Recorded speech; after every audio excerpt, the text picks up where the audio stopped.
Okay, because no. What do you mean they can't stand one another, but they have this crazy, indescribable, mystical connection that occasionally causes them to slip into each other's dreams? And one day she accidentally stumbles into one of his dreams, and he's literally dreaming about her. And she tells his subconscious, she's like, what are you doing? You can't think of me like this. You shouldn't. What are you doing? And he's like, I can't help it. And then he proceeds to say, let me have you just once, please. I have not been able to stop thinking about this book. Usually when I'm trying to decide if I want to invest into a book, if I want to read something, sometimes if I'm really sitting on it and I'm unsure, I'll go and I'll look up reviews, see what people are thinking, seeing what people are saying about it, just to get a feel of what it's all about. And in all the videos I've watched that pertain to this book, if someone would have just told me that scene, what happens in that scene, immediately hooked. Immediately, I want to read it. Tell me more. What happened next? Because why?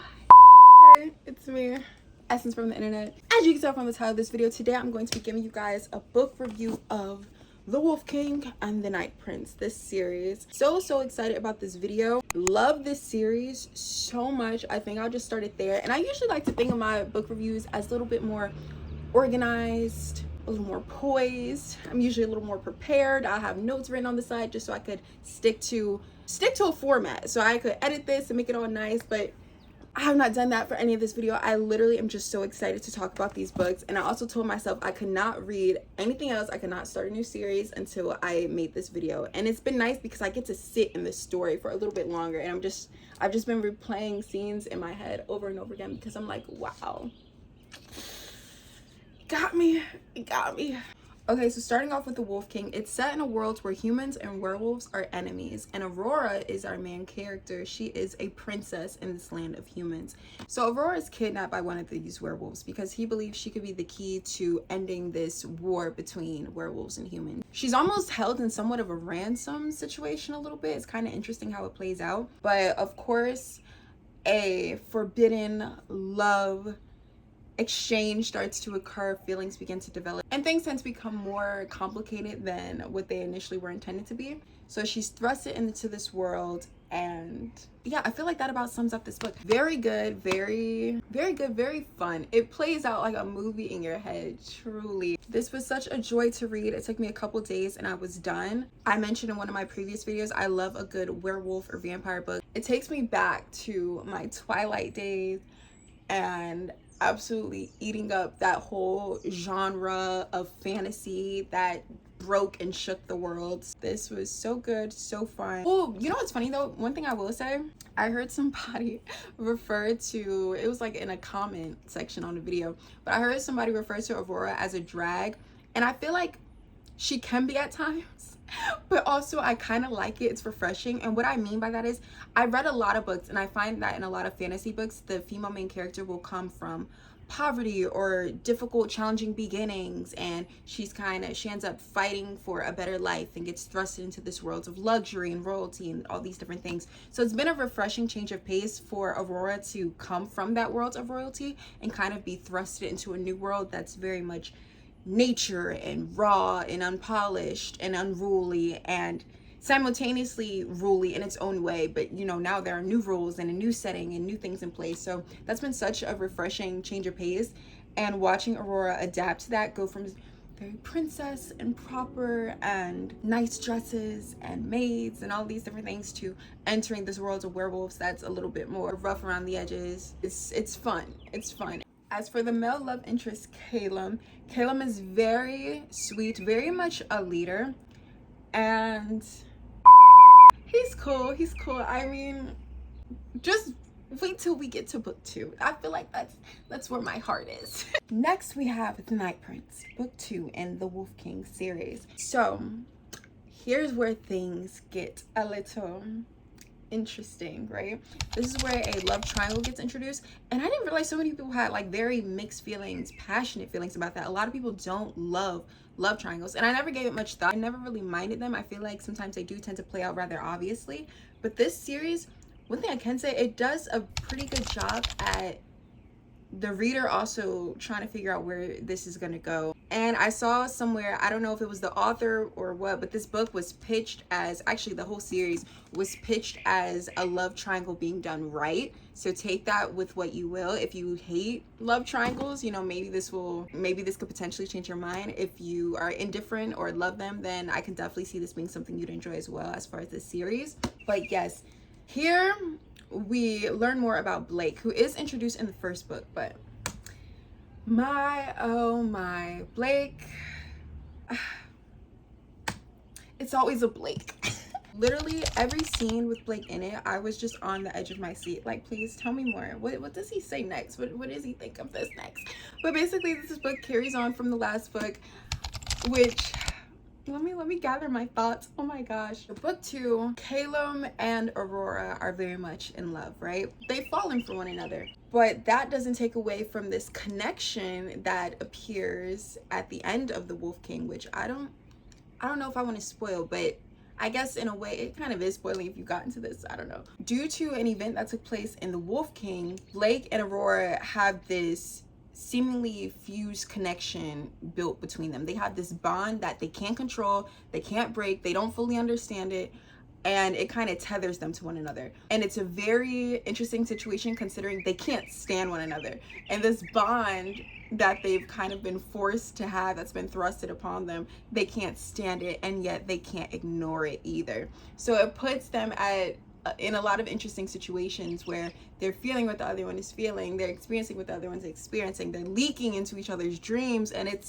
so interesting to witness. These are probably my favorite, literally all their scenes are my favorite scenes because their dialogue, their banter, it's so entertaining. I feel like that gives you a good idea as to what the Night Prince is all about.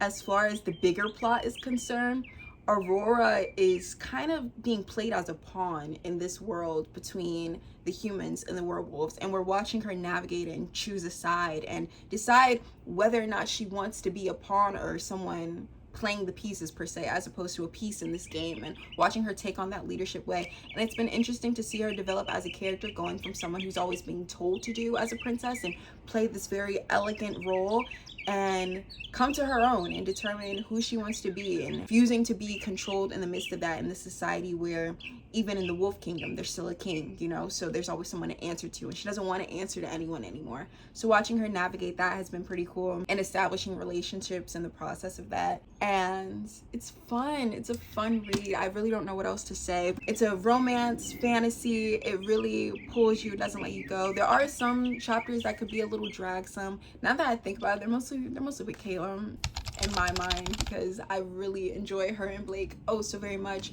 Remind me never again to start a series that isn't finished yet. And I've been doing this recently because some books I just can't resist, and I'm like, okay, what's the hype about? Like, is this as good as it seems? So the fact I have to wait till September for the third book in this series to come out kills me. It kills me because I want to know what happens next oh so very bad. The end of this book kind of hints at it. You know, Blake and Aurora are going to be taking a journey of their own to uncover some things about their past and their history. Oh, and there is a plot twist in this book as well. I kind of saw it coming a little bit. They hyped it up so much for a second I began to question myself and wonder, okay, did I get it wrong? Like, is it something else? But no, I guess the plot twist in this, as far as the Heart of the Moon is concerned, and the Heart of the Moon is basically this magical, majestic tool that plays a big role on the wolves and affects how they shift on the full moon, whether or not they have the power to shift on their own, you know, if they can control their shifts. Oh, which actually, that reminds me of something I didn't enjoy so much, which is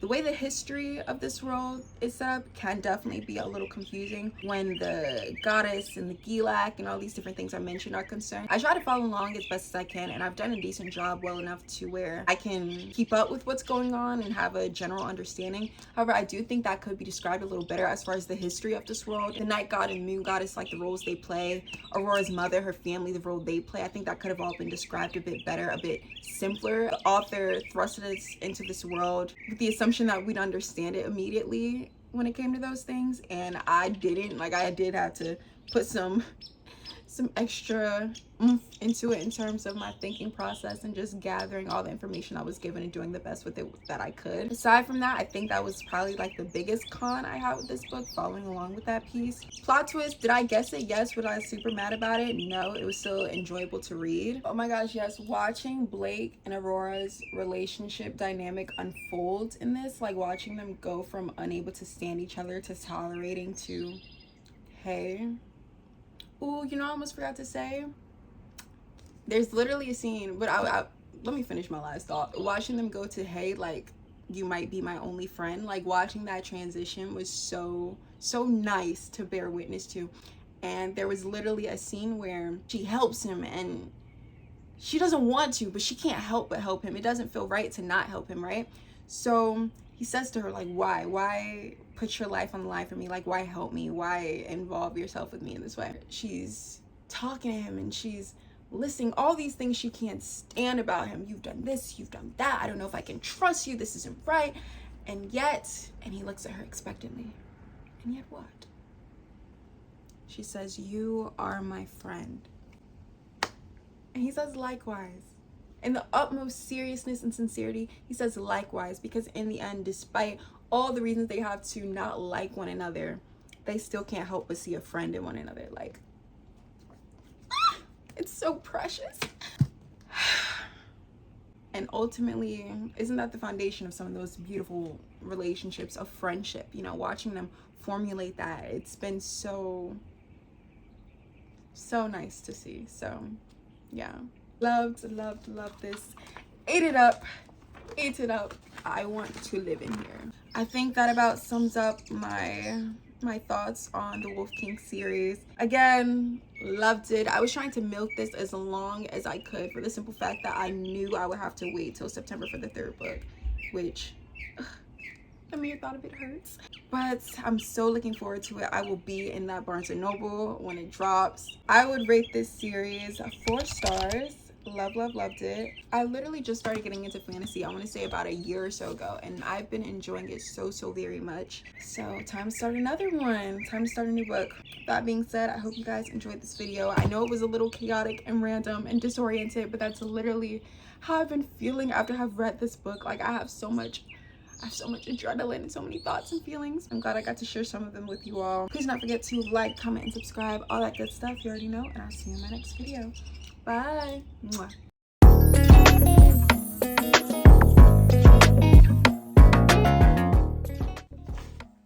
Oh, hey. I didn't see you there. Hey, it's me, Essence from the internet, and you're watching my channel.